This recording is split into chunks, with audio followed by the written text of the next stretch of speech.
గనుడు మహోన్నతుడైన క్రీస్తు నామములో మీ అందరికీ వందనాలండి. గత ధ్యానంలో యేసుక్రీస్తు ప్రభువారి శిష్యుడైన మత్తయి జీవితంలో నుండి 2 విషయాలు ధ్యానం చేస్తాం.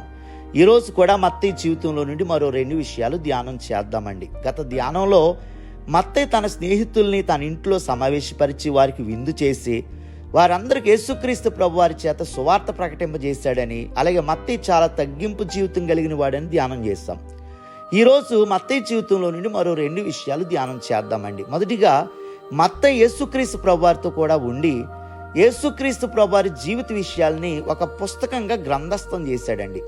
మత్తయి సువార్తలో యేసుక్రీస్తు ప్రభువులో ప్రవక్తలు ప్రవచించిన ప్రవచనాలన్నీ నెరవేరాయని, అనేకమైనటువంటి ప్రవచనాల గురించి తన సువార్తలో చక్కగా వివరించాడండి.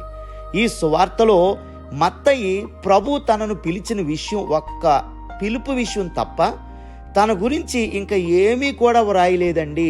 అదే కదా తగ్గింపు జీవితం కలిగిన వాడు అనుకున్నాము. ఆ ఒక్క విషయం తప్ప ఇంకా ఏ విషయం కూడా వ్యక్తిగతమైనటువంటి సమాచారాన్ని మత్తయి తన గురించి ఇవ్వలేదండి. అతని మొదటి పేరే లేవి, చాలా విద్యావంతుడు. అందుకే కదా గవర్నమెంట్ ఉద్యోగం కూడా పొందాడు.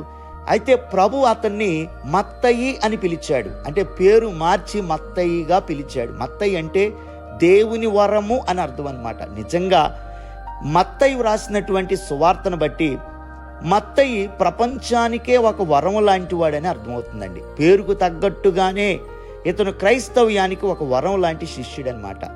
అయితే ప్రభువు పిలుపుకు లోబడి ఉద్యోగాన్ని విడిచిపెట్టి యేసుక్రీస్తు ప్రభుని వెంబడించి తను ఎంతో చదువుకున్నప్పటికీ కూడా తను తగ్గించుకుని యేసుక్రీస్తు ప్రభు వారి కూడా ఉండి ఆయన యొక్క జీవితం అంతా కూడా మౌనంగా పరిశీలనగా తెలుసుకుని గ్రంథస్థం చేసి ఆ మత్తయి సువార్త ద్వారా ప్రపంచానికే దీవెనకరమైనటువంటి వ్యక్తిగా మత్తయి వాడబడ్డాడండి.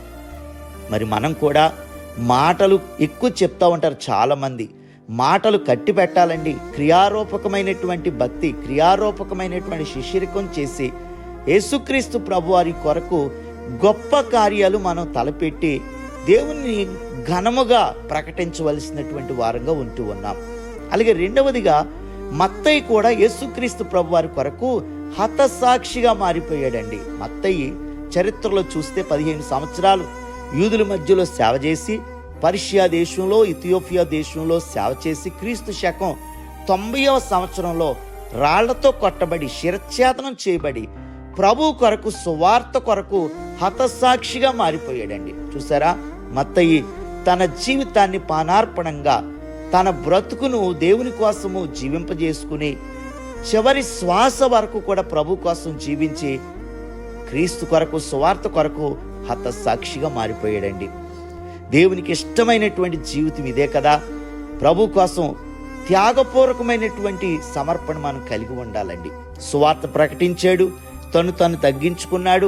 ప్రపంచమంతా గుర్తుపెట్టుకునేటటువంటి తన విద్యను, తన పాండిత్యాన్ని, తన చదువునంతా ఉపయోగించి యేసుక్రీస్తు ప్రభు వారి యొక్క జీవితాన్ని ఆరంభం నుంచి ముగింపు వరకు కూడా అద్భుతమైనటువంటి గ్రంథస్థం చేసి ప్రపంచానికి మత్తయి వరంగా ఇచ్చాడు. పేరుకు తగినట్టుగానే ఒక వరంగా వాడబడ్డాడు. అంతేకాకుండా క్రీస్తు కోసం హతసాక్షిగా మారిపోయి పరలోకంలో ఉన్నతమైనటువంటి సింహాసన భాగ్యాన్ని పొందుకున్నాడండి.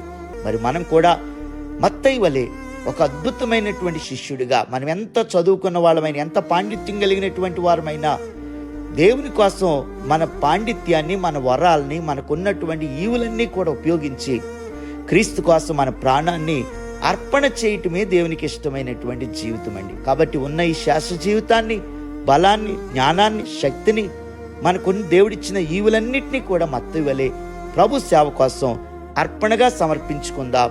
దేవుని చేతిలో పాత్రలుగా వాడబడదాం. అలాంటి ధన్యత మహాదేవుడు మనకు అనుగ్రహించును గాక. ఆమేన్. God bless you.